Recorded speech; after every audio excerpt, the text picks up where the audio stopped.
प्रिय विद्यार्थियों, सुप्रभात। आज हम हिंदी की पाठ्य पुस्तक क्षितिज भाग 1 के चंद्र गहना से लौटती बेर कविता के प्रश्न और उनके उत्तर का अध्ययन करेंगे। देखिए, इस कविता के कवि केदारनाथ अग्रवाल जी हैं।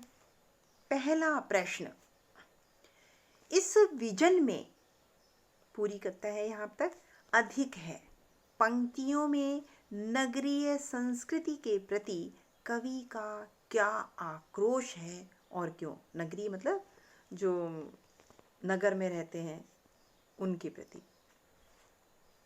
उत्तर, उपर्युक्त पंक्तियों में कवि केदारनाथ अग्रवाल जी ने नगरीय संस्कृति की व्यावसायिकता पर आक्रोश प्रकट किया है।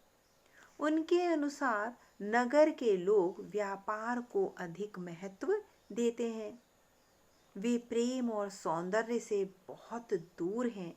वे प्रकृति से भी कट चुके हैं। कवि इसे नगर संस्कृति का दुर्भाग्य मानते हैं।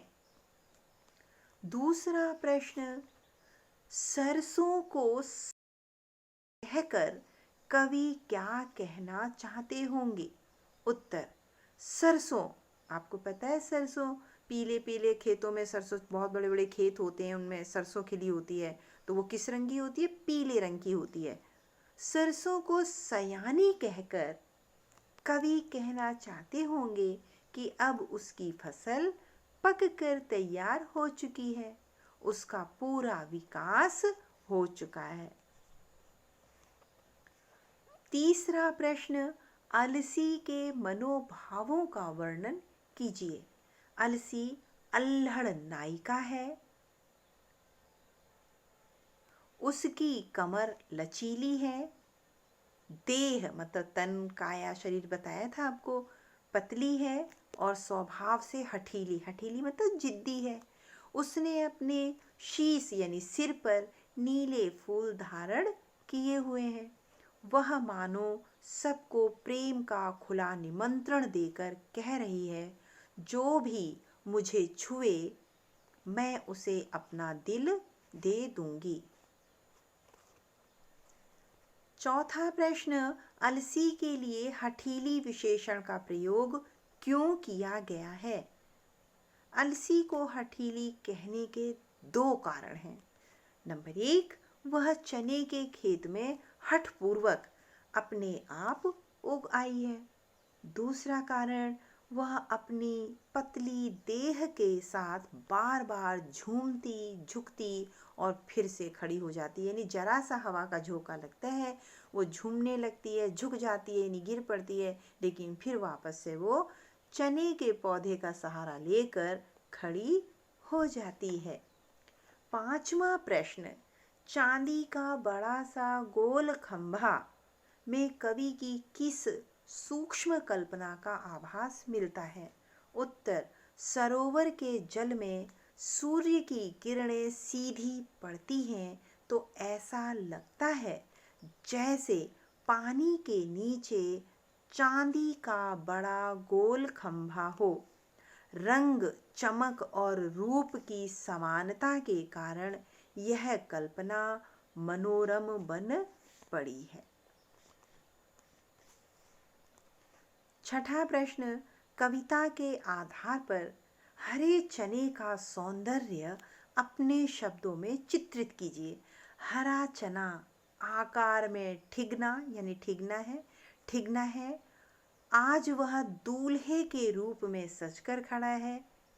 उसने अपने सिर पर गुलाबी फूलों की पगड़ी पहन रखी है। इस प्रकार वह सुशोभित हो रहा है, मन को अच्छा लग रहा है, देखने में बहुत ही अच्छा लग रहा है। सातवां प्रश्न, कवि ने प्रकृति का मानवीकरण कहाँ कहाँ किया है? बेटा, आपने कविता का जो पहले भाव पढ़ा है उसमें आपने देखा होगा कि कविता में जगह जगह पर मानवीकरण का प्रयोग किया है। यहाँ पे हम बताएंगे कवि ने निम्न स्थलों पर प्रकृति का मानवीकरण किया है, जैसे यह हरा ठिगना चना बांधे मुरैठा शीश पर छोटे गुलाबी फूल का सजकर खड़ा है। विद्यार्थियों, यहाँ पे जो छोटा हरा चने का पौधा है, उसने जो हरे पौधे पर जो छोटे छोटे छोटे फूल खिले हुए हैं उसके ऊपर, तो वो ऐसे प्रतीत हो रहे हैं मानो उसने गुलाबी रंग का साफा या पगड़ी बांध रखी हो। जिस प्रकार एक विवाह के लिए जब दूल्हा जाता है तो वो सिर पर मुरैठा बांध लेता, ठीक उसी प्रकार हरे चने के पौधे ने भी इस तरह से अपना रूप धारण किया हुआ है, जो कि कवि के मन को बड़ा ही आनंदित कर रहा है। अगली पंक्ति, पास ही मिलकर उगी है बीच में अलसी हठीली, देह की पतली कमर की है लचीली, नीले फूले फूल को सिर पर चढ़ाकर कह रही है जो छुए यह दूं हृदय का दान उसको। देखिए यहाँ पर जो अलसी है, अलसी जो खड़ी हुई है बिल्कुल देह की पतली है, आपको पहले हमने बताया था। वो हवा के झोंके से बार बार गिरती है, झुकती है, और लेकिन फिर वापस वो चने के पौधे का सहारा लेकर खड़ी हो जाती है।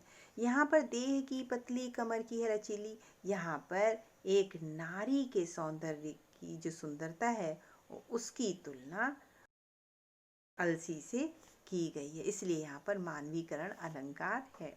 अगला, और यहाँ पे और होगा बेटा, और